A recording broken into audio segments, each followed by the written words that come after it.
Hello and welcome to Two Crones and a Microphone. I'm Linda. I'm Betty. And I'm Sally. We are so excited about our launch in season 4 of Two Crones and a Microphone, Seeking the Wild Woman. As wise crones, we are the wild women. So come listen to us and have some fun. So, as wild women, we are going to express this season through seasonal themes. So, in our 4th year of podcasting, we're going to talk about seasonal themes, the elements, connection with our earth, handmade. We're going to give handmade instructions, some instructional videos. I know Linda's in the process of getting our wonderful fire cider recipes out there and how to do it. Our crone wisdom, practices, and stories. And we're going to do some movement and ritual. So this is going to be a different season for us. We're really evolving. And I'm kind of excited to do it because, there comes a point where you get tired of just going blah, blah, blah, blah, blah, blah, blah. Othering, as the Irish would say. And so I think it's going to be fun for our audience also because there's a lot that you're going to be able to do with this. It'll be very interactive. I love it. Linda put in this bumper sticker. Change happens at the speed of thought. So let's get started on our exciting podcast on wild women working with the 3 sisters and the harvest, a way of representing and creating change in ourselves and in others. And remember, change really does happen at the speed of thought. So Yes. whoever had that bumper sticker, beautiful. Thank you. I've been using it as a wisdom resource for over 30 years. All right. Well, I was fortunate enough recently to be able to visit the Taos Pueblo. For those of you that don't know, Taos Pueblo is located in Taos, New Mexico, and it's the place of the red willows. And here you can see one of the brochures that I picked up. These are very ancient structures. They've been around for well over 1,000 years, and people still live in their ancestral homes. And they also provide beautiful pottery and jewelry and woven textiles and just amazing things out of there. And one of the things that really struck me is I was going in and out of several of the homes because, of course, they open up their homes in order to set up their artisan shop. And so you walk into an entry hallway and there are lining beautiful things. And I had an important conversation with an artisan about the 3 sisters agricultural planting practice and their symbolic significance. But I'm giving you a clue I didn't have in the very beginning, which is as I walked in the door and I was looking around and I was looking at this gorgeous pottery, it was interesting to me because some of the pottery shone a little bit. And the artisan said, well, it's because every single pueblo has a different kind of clay depending on the mineral makeup of the land.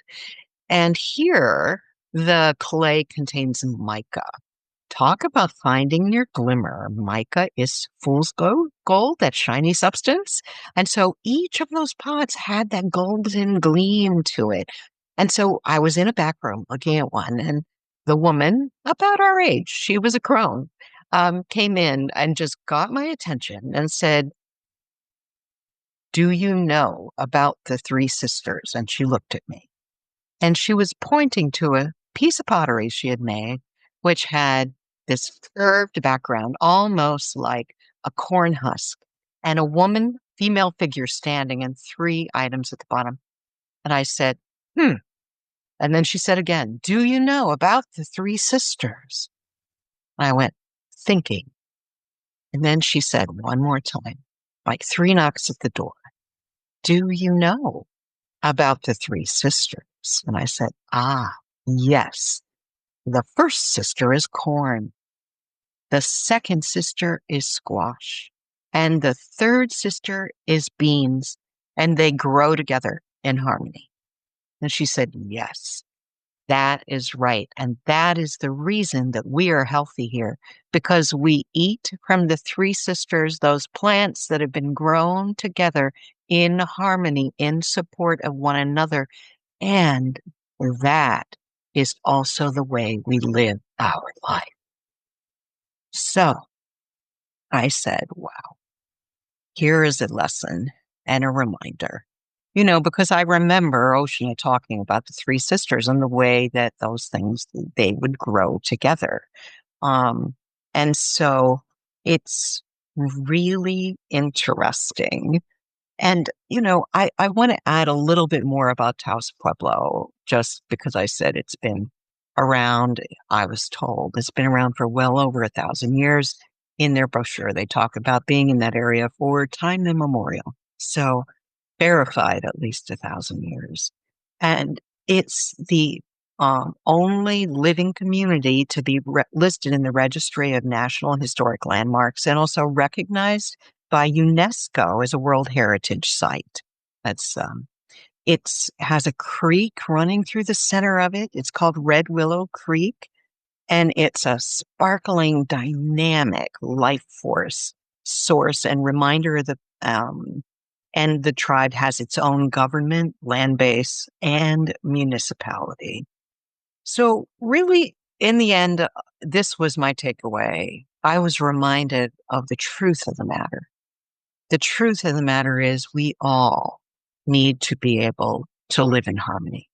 And so, for me, going for the three sisters as an analogy is a great jumping off point. And also for me, because I'm a foodie, I love good food.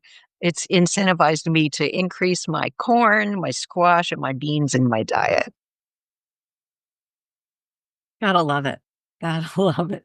You know, we were talking about how that would look in a garden. So for those of you who like to plant in rows, which by the way, that's often the way I plant in these nice little lined up rows that we string out and do.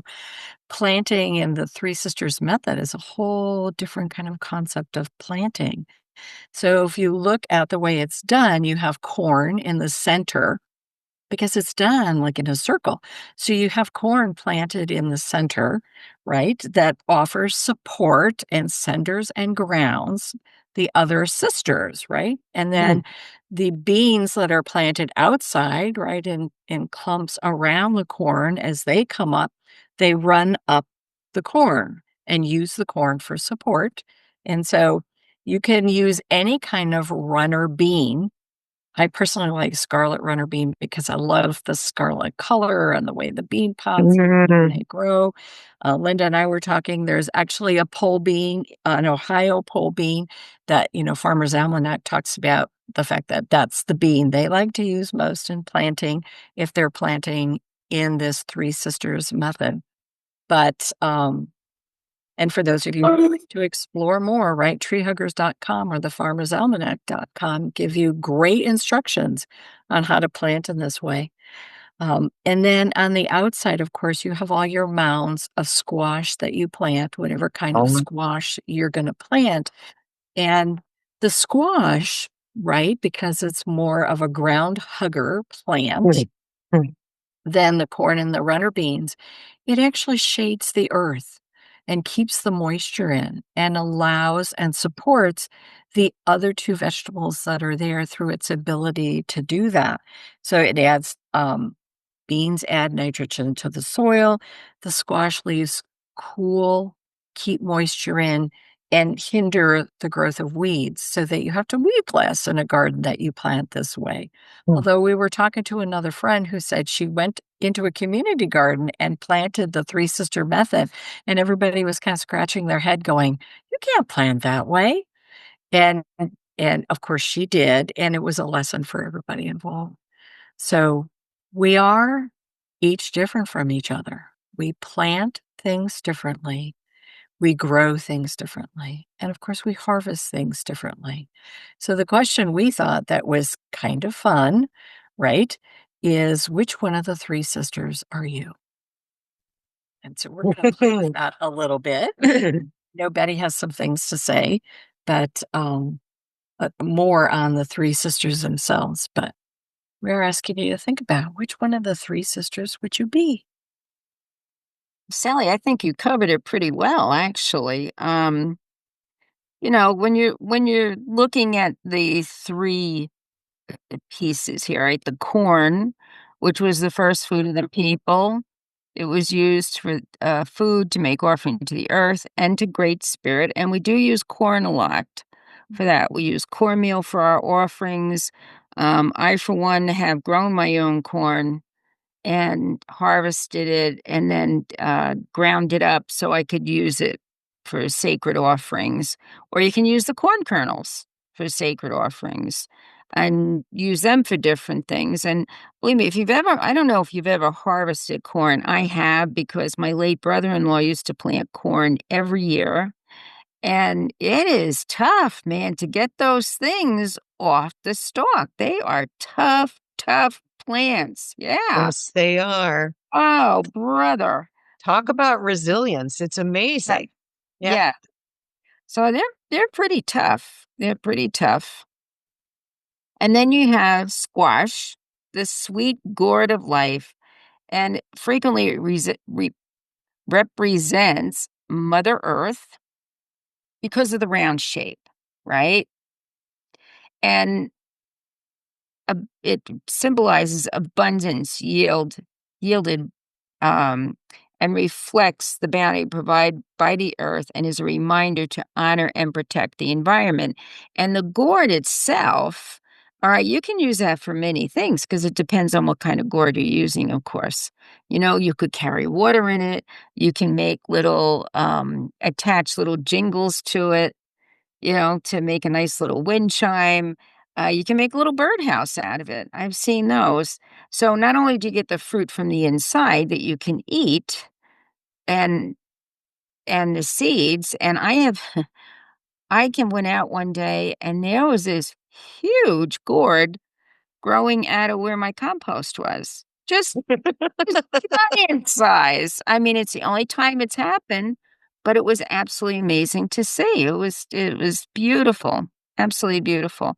And then, of course, we have the beans, which symbolize fertility, prosperity, and abundance, sustenance, and it represents the community with the interconnectedness of life.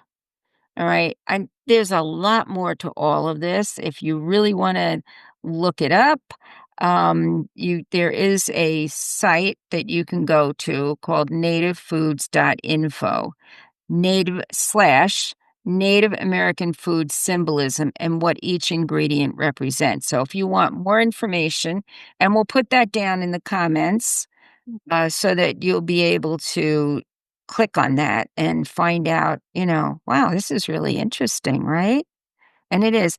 And the beans also, I have seen necklaces made out of the beans so that you could wear them for adornment, bracelet, necklace. I mean, all of these foods have more than one purpose.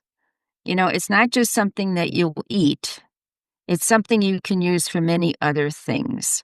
So bear that in mind. Nothing is really wasted, right? Nothing is wasted. So, Sally, what more do you have to say on our three sisters here? Well, I don't know. I guess I would say to you guys, if you were going to pick, if we're asking people to think about which one of these three sisters would you be, we thought it would be fun to talk about which one of the sisters we thought we would be. And it's always interesting, right? Because I might think I'm one thing, you might see me as something different. So that's Mhm. a fun conversation. So I'm going to propose which one do we think we are? Um, Well, I know I can speak to that. In general, I think I identify with corn only because when I've sat and contemplated corn before as a grain, as a source of food, as something that I've used for offering for decades, and I do sometimes see the spirit of the corn in those ears, in the face, in the way the tassels at the top kind of wave. So for me, at least first blush, is corn, though I have a love affair with the other two too, I gotta say. Now, what do you see me as? I'm very curious. Hmm. Interesting question. I'm not sure. Yeah, I would have to really think about that one, Linda, because Yeah. it is an interesting question, but I think it's one that takes a certain amount of reflection. Nothing comes to mind immediately, Okay. you you know? Well, get back to me. We'll see. Yeah. We'll see what our listeners have to say. The first thing that comes to mind for me would be a bean, believe it or not. The beans, Hmm. because of the adornment you can do with them. There's so many different things. You can cook them, you can mash them up. I mean, and that's you. You're a complex individual with a lot of different parts. And beans are like that. Yes, they are. They're all in one pod, but they're individuals at the same time. Yes, and Mm. they really you can live on beans. There are people that live on them. Good Yeah. heavens, yes. All right. Thank you for that. Funny. Well, I was thinking we all might say that we were corn, but I would say that I was corn actually. But for a different reason than you described, Linda, for yourself, Yeah. because corn, other things are supported by the corn, Mm, right? beautiful. So Yeah. even though I sort of look like I would be squash, because I'm short and round, I sort of, I don't identify necessarily with being squash energetically, but I think corn as it stands there as the first food and holds strength to support others. Hmm. I have to say that I believe I do that in my life, Hmm. and so provide support to others. And so that's why I would go with the corn, although I do have this, like, amazingly beautiful corn kachina, corn Oh, put it a little bit closer. Oh, look at that. like, That is beautiful, and yeah. That's I have gorgeous. loved her. I have a lot of corn maidens, actually, Yeah. Venus or corn maidens. Oh, I have been drawn to that energy, much like you described having been drawn to that energy as well. And so while I love the beans and I love squash and the way they grow and the intricacies of all the different kinds of squashes, I think probably from an energetic perspective, I mhm. probably would pick corn as what I identify with most. That's wonderful. And thank you for that reminder. All of these are multifaceted. Yeah. And I thought about, what if we did all say that we were corn, which is quite possible that we could have done that. Mhm. And or what happens if you feel like a sunflower? You Well, know, see? I don't identify with corns. I don't identify with Right. beans. Right. I don't identify with squash. I'm listening to this podcast. I don't identify with any of those things. It's I identify instead with amaranth, or I identify as a sunflower, or I identify as a beet. And so that, That's blind great. at Yeah, yeah. does this mean you don't belong? No, it No. doesn't mean that at all.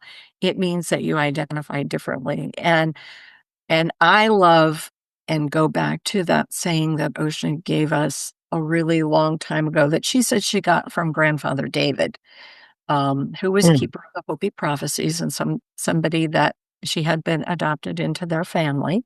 And so a slightly different tradition because Ocean was Tene and grandfather David was Hopi.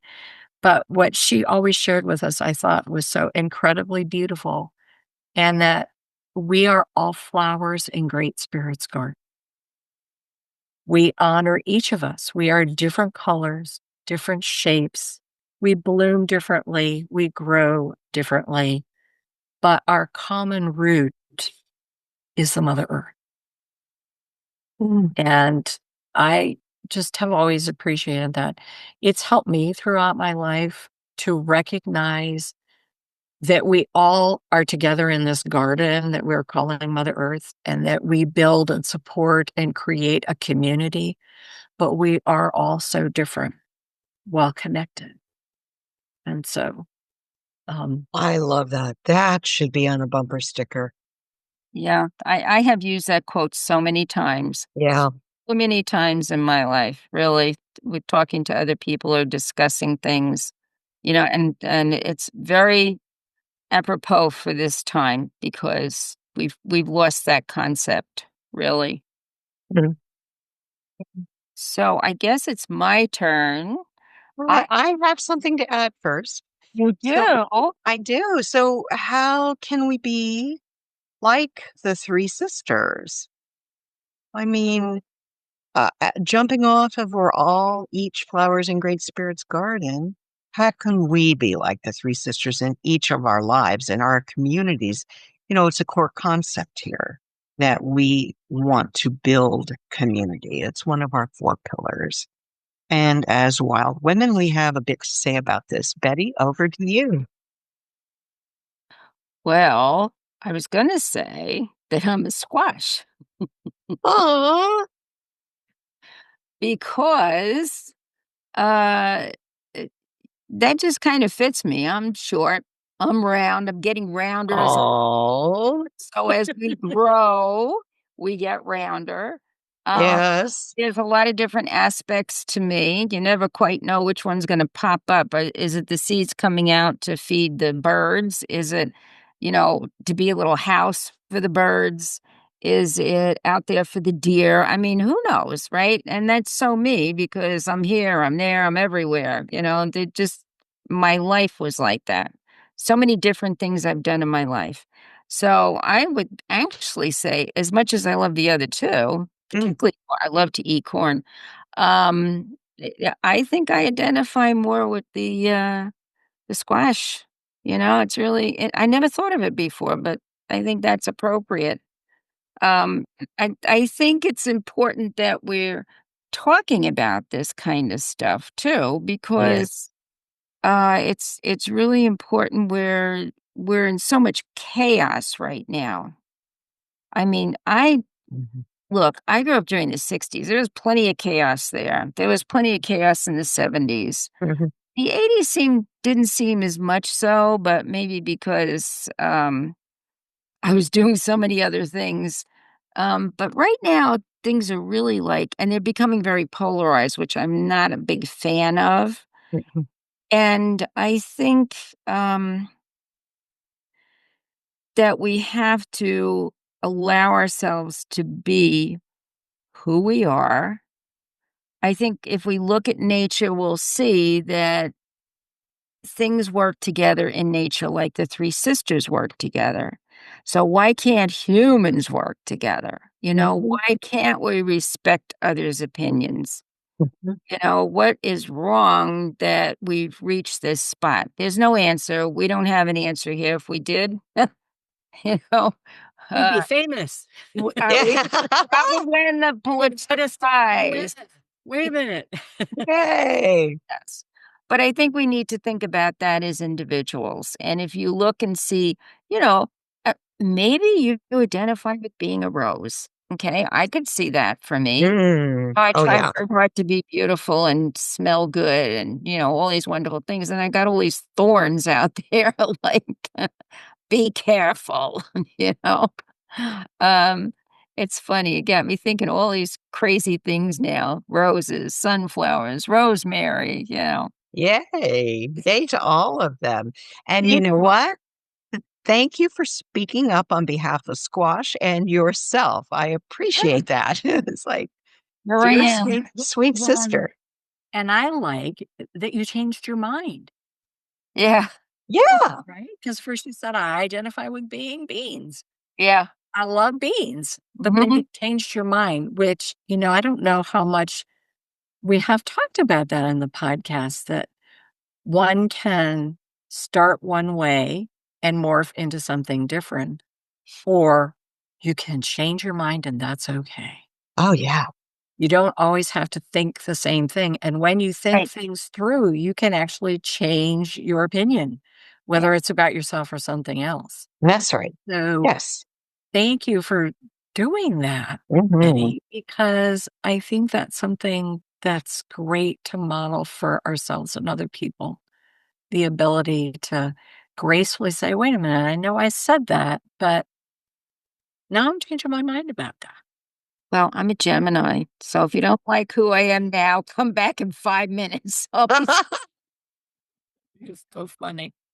And I'm Aw. always choosing to seek balance. Yeah, right. Mm, mm, mm, As a Libra, yeah, find a balance point, so that there is harmony.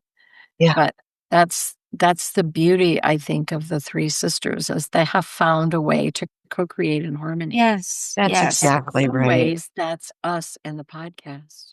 Mhm. That's We're exactly right. We 3 come at it. crones who are Mm, called 2 crones. well, Who and found a way let's, to seek yeah, harmony.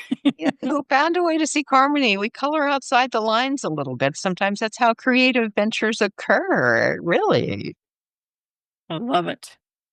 Yeah. Aw, And I don't know, how do we peacefully come together to support each other and to create an integrative community? So, from this podcast, we hope that you hear the hope that we can have shared interests, whether it's community gardens, whether it's food that we share, whether it's song and music or arts, whether it's through a church group or some other spiritual practice. Crafts, I personally love to do crafts as a way of trying to share in community because it provides a basis for work and collaboration and also a place to safely talk yes. off the top of your head while you're crafting. And children and families, and the importance of including us, the elders. Like, I have a hard time seeing myself as an elder, but I have to own that I am. But at the same time, we are now living longer, so there are people that are still very much my elders. And to respect all those ages of beings, all the way from tiny babes. I was on a phone call this morning for a meeting, and my friend had her little 6-month-old baby who was just cute as cute could be. So all ages. Aw. Well, following up on that, we can gather in a lot of places and we can make a difference just by showing up. So, senior centers, I'm a big fan of multicultural communities, earth awareness, schools, clubs. Maybe it emerges as a result of pride in our town or the living situation of the earth herself. Um, but there are other ways to do this too. Sometimes we build community just by being out shopping, pushing a cart down an aisle, and making eye contact with someone. And if I see someone that has, something about them that kind of is notable or sparkles a little bit, sometimes I'll just say, "Oh, excuse me, I just want to say I love your scarf. Hope Yeah. you have a good day." And that's a way that we can fill each other's cup in a fairly easy, straightforward manner without a big commitment, without a big even ideal behind it, but just a general nod in the direction of kindness and caring and understanding. So it's sometimes just making eye contact and saying hello is enough to turn someone's day around. So keep in mind, we harvest what we support. And we also need to step up a little bit and be that person adding to building community in order to harvest those results. No? I love that. And I think part of seeing myself as corn, and you guys know that I've moved many times in my life. Yeah. And each time, you move, you have to build community. While I might have a community of you guys who I've known for many years, I was hopping around different parts of the country. And it does start as simply as smiling and reaching out and talking to people. And Mm. slowly you build a community that sustains you, but that you can also support. Like, right, might sustain me to have different friends in different places, but hopefully I have sustained my friends as well. That's lovely. Thanks for jumping in on that. So, as we come to the end of this podcast, because we've been on for a while now, We have. I think that what we're trying to point out is that we have to reach out to other people. And that's something that's getting lost and with the advent of social media and Zoom and all that other stuff. But it's important to reach out, touch people.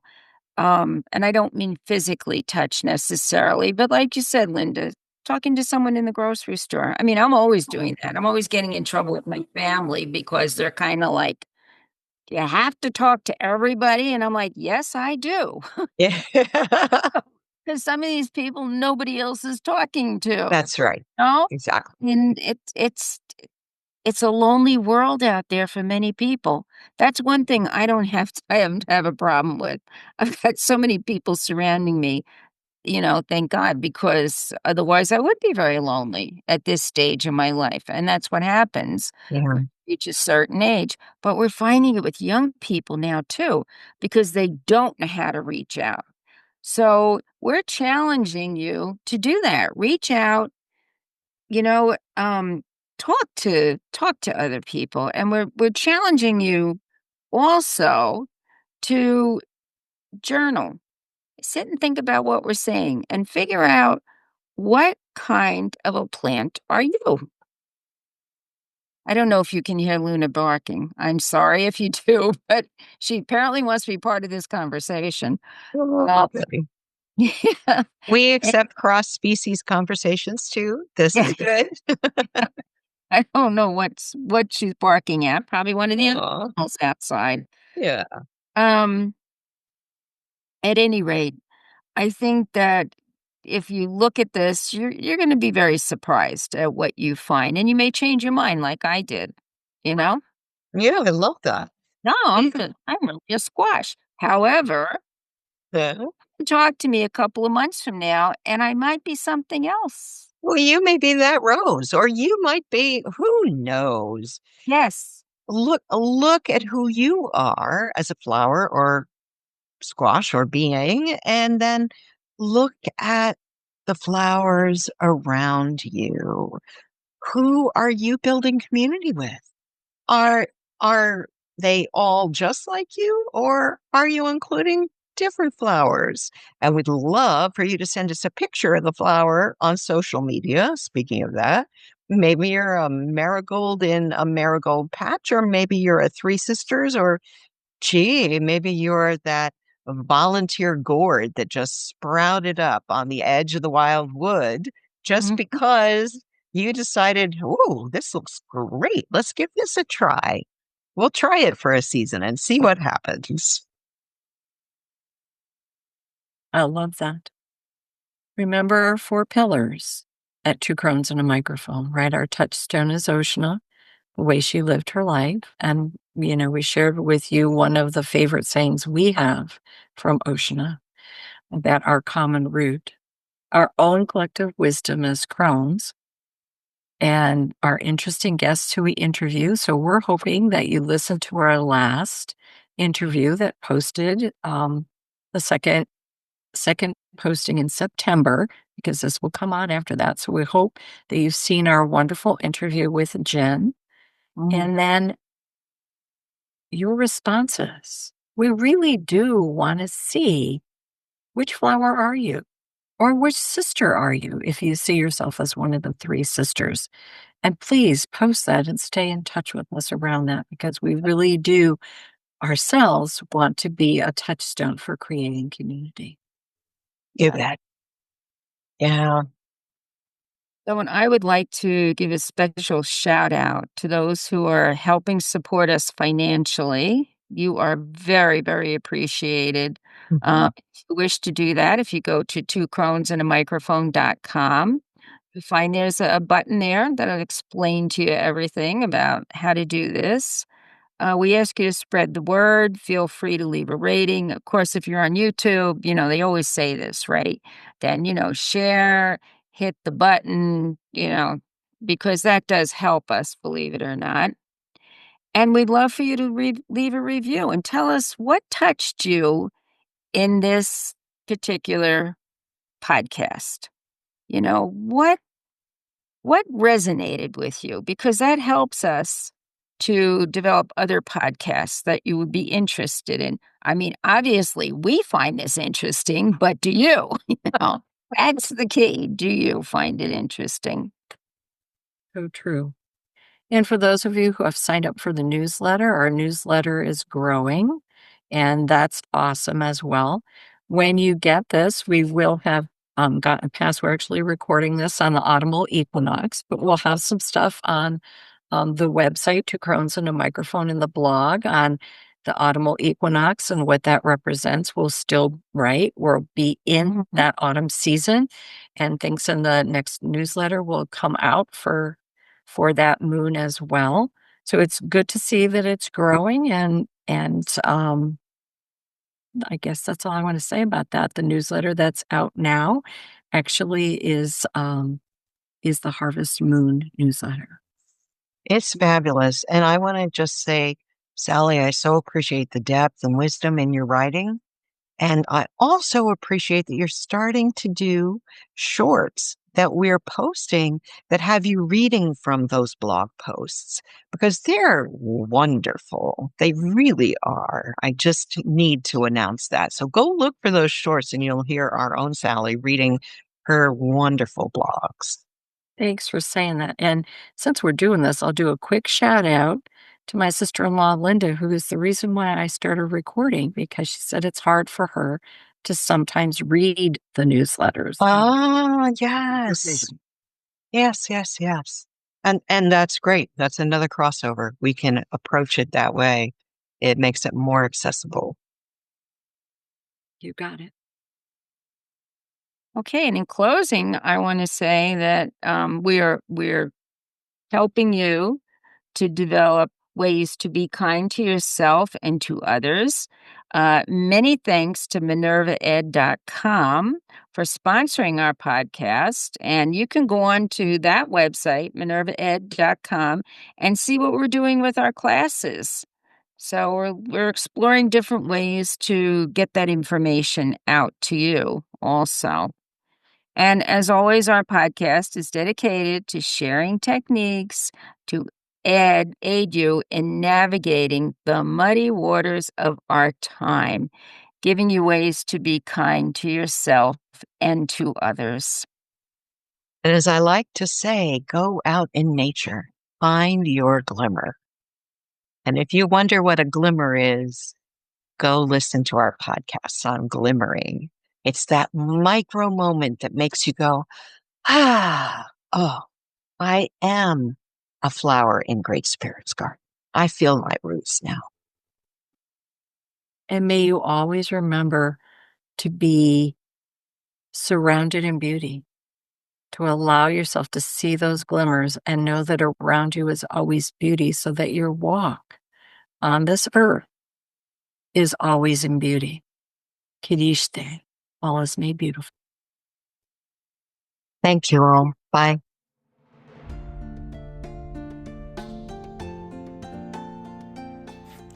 Hi, if you're enjoying Two Crones and a Microphone, please like this video and hit the subscribe button. Enjoy timeless wisdom from modern times, all served up by women in the know.